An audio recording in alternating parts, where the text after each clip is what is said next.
Hey, everybody. Welcome to Mindset Talks Life Beyond the Checkboxes. I'm John Jaramillo, Leadership Performance Coach. And I am Prati Kaufman. I'm an entrepreneur and a marketing energy coach. And we're your co hosts for this series where we want to talk about everyday, real situations, issues beyond the coaching relationship. Um, so it's almost like real talk, two coaches talking about everyday issues, going beyond those check boxes of the way that you approach coaching, where it may be very structured at first, and then it kind of breaks down to customizing it to that client.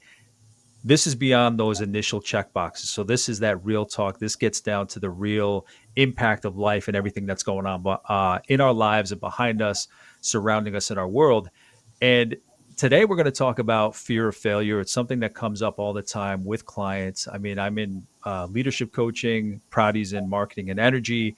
Uh, no matter what field or industry that you're in, I think obviously this is just a topic that always comes up. So, Prati, when it comes to you, what does the fear of failure look like? How would you put it into words? How has it impacted your life and work? So, what is fear of failure? Let's just define that first. For me, it was. I, I'm in a really good place where fear is there, but it doesn't drive me anymore.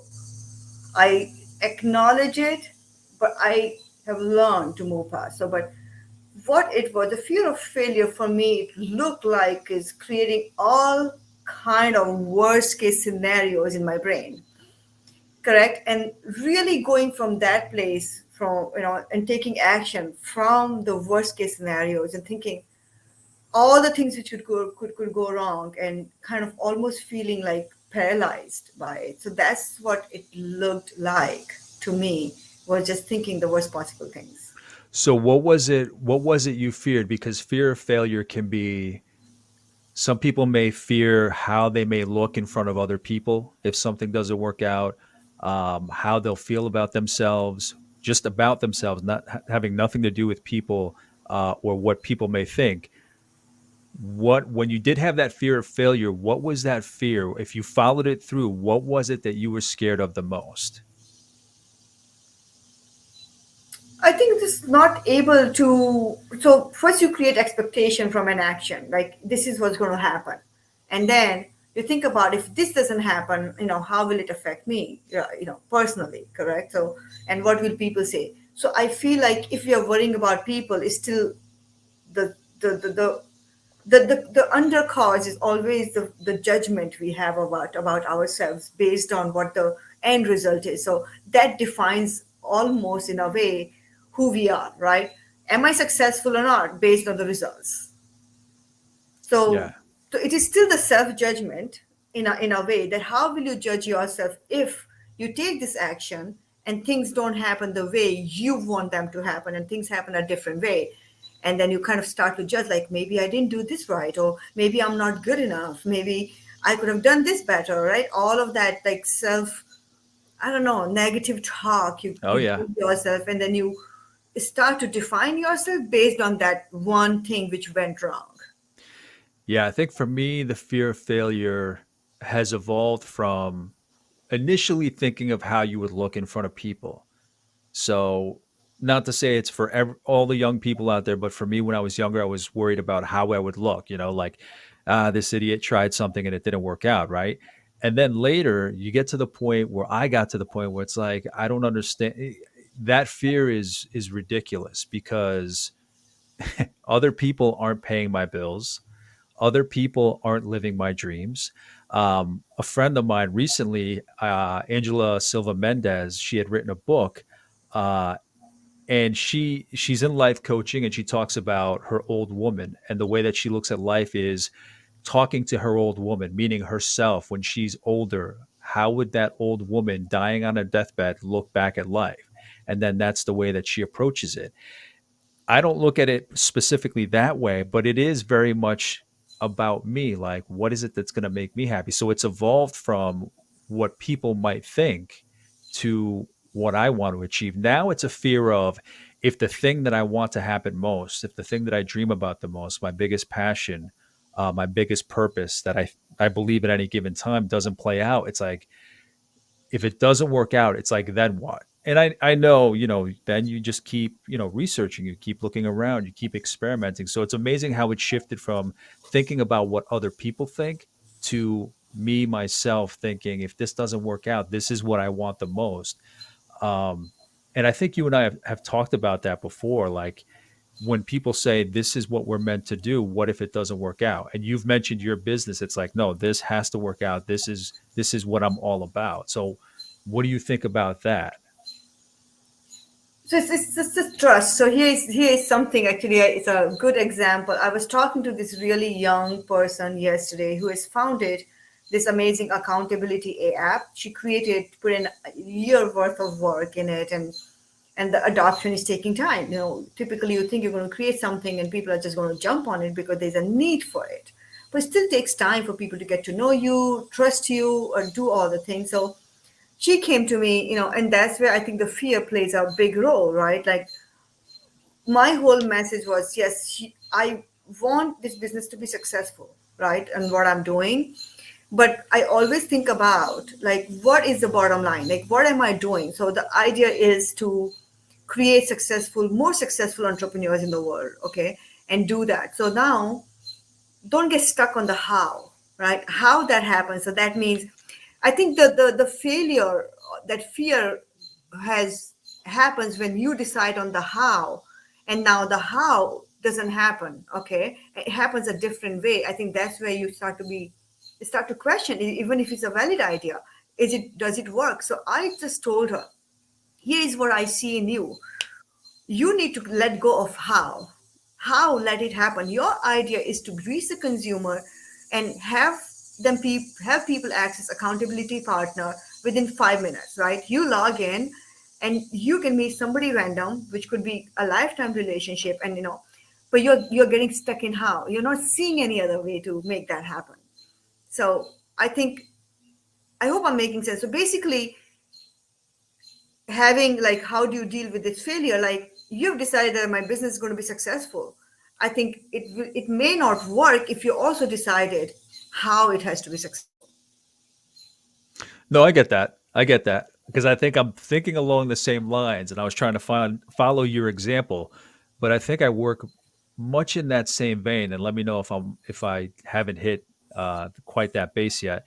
But to me, what helps me get through that fear is that I've come to, instead of saying, and it came up in a book club conversation yesterday, like, about building habits. What is it you want to be? And they, before we said goodnight, they went around the room and, what do you want to be? What do you want to be? And I'm like, I don't know what I want to be, because I've gotten to the point where I don't look down the road at a specific goal anymore.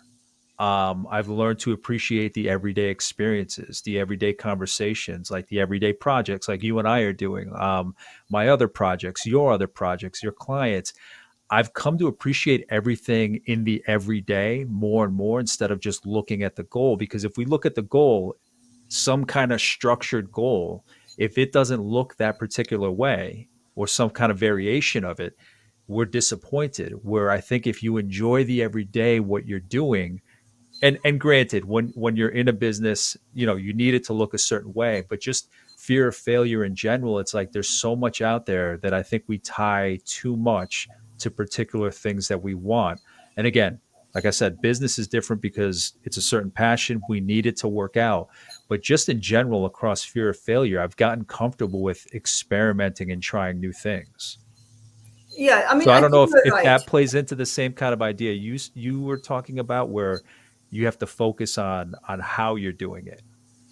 Yeah, just don't focus on how, right? Just gets, I think, just gets a lot, like, get the vision out there. This is my vision. Now don't worry about how. Take each day it comes, and pivot as listen, because there's a way to get there, but you have decided this is the only way to get there, and you're not seeing all the other ways, Okay. sometimes. So Yep. I'm saying, we tend to get so stuck on how I need to make this happen. Okay. Okay. But I got you. so let's say I have this vision, right? And I always tell people, so that it's out there. Okay, so, like, I want to create a multi-million-dollar business. I have absolutely no confusion about that. Now, how it will happen, honestly, I have absolutely no idea. What I Okay. do is, I create these little milestones. Okay, I need to be here first before I, like this is my step one, step two, step three, step four, step five. Now I may have to change things, okay, or maybe I have to stay on a step three way longer than I thought. Okay, maybe the step five will come way later than I expected it to be, or maybe it will come way sooner. Am I ready for it? Do I have resources planned out? you know I imagine, like, okay, I already have a multi-million dollar business. What would it look like time wise? What all things I need? Do I have that in place? Because you're going to start today for Yeah. that journey. So the fear, basically what we're talking about, when you are so in alignment with your vision, your fear tends to take a back seat because you are so not worried, you're not attached to the house. You're just like, this is where I'm going and let me just go. Yeah, and I mean, for me, this series with you is a good example of that because people are always like, "Oh, you look confident on screen. You look like you know what you're doing. You look like you're fully in command. You look like you have no fear." And it's like I wouldn't say any of that, but when I know what I want and I know my purpose and I know, it sounds cliche, but your passion, what you're into, you and I can connect on here. We get the camera set up, we hit record, and we go because I am in tune with that. So when I'm channeled in on that thing that I want, there is no fear. Like obviously, I try to prepare, I do my due diligence, but if it's something that you really want, um, and you have to determine what it is you want for yourself. There's a pitfall that people come across when they're thinking about the way that it's supposed to look to other people, and they forfeit the way that they want to see it. They forfeit the way that they want to put it out there. They forfeit the passion, the energy that they want to throw into it. What do you think about that? The way that people may compromise uh, because maybe other people don't understand their passion or what they're working towards. I mean, that is something you say. You gotta work every day. It's not about ever others. It's about you. It's your journey. You gotta be the driver. Not other people need to be driving your journey. Your bus. So, I, I don't think there's a straight answer to that. I feel like one thing all of us need to do daily is build a trust muscle. Yeah. That's it. And then everything else I feel like will be taken care of. Because another example, I talked to this young kid, who doesn't want to finish college for whatever reason. He has this dream of going and becoming an actor and not worry about finishing the. So I said, okay, go, I will support you. Okay, because I'm very close to him. I said, go, don't worry about the degree. But then he doesn't want to go because he sometimes you like to live in the dream life and romanticize the dreams. But Yes. taking Yes. action also means you're going to face the reality. You'll have to work for it. So it's very easy to live in this headspace and dream about it and think about it for years and not take any action, because action means you're actually going to go someplace. Yes. Yes. Yeah. That kind of came up in that conversation last night on that book on habits, where I've tried to change behaviors, and it may be with your work as well. Um, where I've changed behaviors because in the end it was something that I really wanted. And I haven't changed other behaviors because it was something that I wanted, but it was a nice shiny object. Where It, deep down inside I didn't have that fire to work forward. yeah. So I mean, yeah, there are a lot of bright, shiny objects, and just have to make sure that we have that underlying fire to get going and work towards it. Yeah, and I feel like also in his case, it was more like once I go there, there's going to be struggle, and things are going to be different than the way you think. And he's not ready to face the reality in his own way of actually doing it. Like, like I said, dream world is very romantic. And I truly believe every dream can turn into reality, but then you have to take action, and the path to that is not what you think the path is going to be. I think that's the biggest thing, and that really creates fear in people because it's not going to go the way I think it's need to go, and then they won't take any action on it because what if Yeah. I fail and it doesn't happen?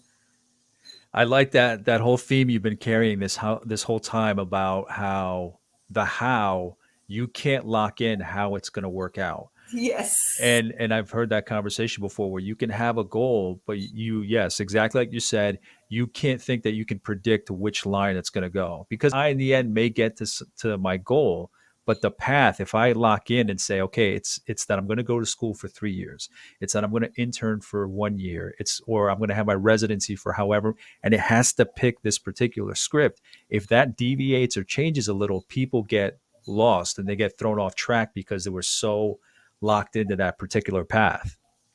Yeah. So So tell when me about you, like when you get fear, right? I want to know how you manage it.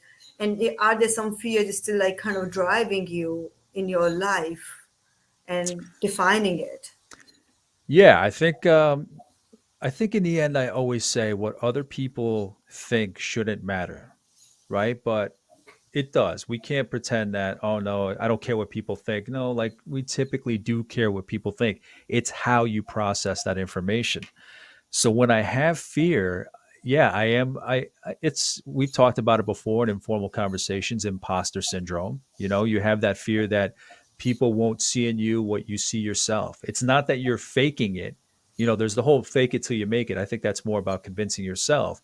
But it's that fear that people won't see the value that you have. And I still get that from time to time. And the way that I get through it is, I'm doing my best. I'm passionate about what I'm doing. And every time somebody says, John, what you said on this podcast or when you spoke at this event, it really helped me. For me, luckily, it's not about how many people I can impact, but as soon as I realized that I could impact one person and one person said, I had this aha moment based on what you said, that's fuel. So anytime somebody appreciates my work or comments on my work or says that it helped them, it doesn't have to be 10, a million, 10 million people. Even just one person saying what you've said, like changed the way I look at my life, my work, my leadership, that's enough to carry me through any project. Thank God that all it takes is one person saying what you shared impacted my life. And obviously, more and more people share with us that we're helping them in any way we can as coaches. But the more that I hear that, it lessens that fear. But there's always that fear that, I'm going to look ridiculous, that no one's going to see my value the way that I do. But it comes back to that passion and purpose. It comes back to that what you're all about, what you want to give, and it comes back to that regret. If I don't put these things out there, I'm going to regret it later in my life. Well said. Yes, it just takes one person. Remember the time when you made a difference. Remember the time when, when the doubt comes. Remember the time you're still doing your best, and so you're there for someone, if not everyone. It's okay to remember that. That's really a great way to look at it. It's powerful. I mean, people, I think we always look for, that we're not successful. And we'll talk about success in a different episode, but that you're not successful until you have 10 million people following you or you're on stage like Tony Robbins or this or that. But I think people need to recognize the impact that they can make on one person's life, one person's work just by a conversation, just by a piece of advice, just by listening. I think those little moments of just powerful, like I'm making an impact of any kind, of any level, is really that's what really gets me through. Just those moments where I'm like, are people going to think I'm full of shit? Are they not going to believe what I'm sharing? Are they not going to think I'm authentic? So people really do need to keep in mind how much of an impact they make on people throughout their lives, little moments that they may not even think about. Love this. So what about you when you have those kind of moments now? And we're honest. We've said, yeah, we feel sometimes we feel imposter syndrome, sometimes we're fearful. What about you? What gets you through those moments?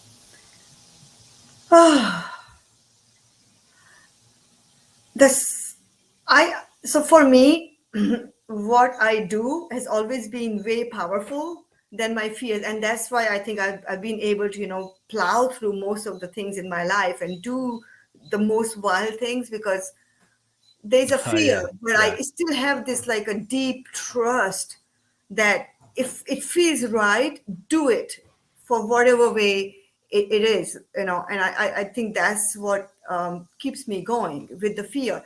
But my problem with the fear was it created very limited beliefs, like limited thinking. So my thoughts were limited. And I think that's where my work is today, mostly to not so much on doing. I've always been able to do things I wanted without, even with the fear. But now I don't want fear to make me not even think big. So that's what I think. I really had a differentiation where the fear is playing a role in my life. So my daily work now has been just to build the trust muscles, like my trust muscle every single day. So when I think of like a creating a multi-million dollar company, or I think of launching my angel investment company or whatever it is, the fear doesn't drive those decisions anymore, and I can actually think about it and actually believe in it. Absolutely. Yeah. That's you put it in such a way, but it's similar to the way that I think. It's just kind of like I have this energy. If I don't do this, if I don't try, if I don't experiment these things, right? I'll go nuts because these are passions. This is energy, and I mean, you work a lot in energy, so I want to get to that in one of our episodes. But um, what's great is when you start doing it for yourself. When you're younger, you think you have to do it for other people. Obviously, business is important. You have to draw people in, but when you get to that moment when you're doing it for yourself, because that's just who you are. And you and I have talked about that, where you're like, this is it. This is my business. This is who I am. So it better work. When you're doing what you're meant to do, you just go. You do your due diligence. You try to package it correctly and make sure that people can understand it in a certain way.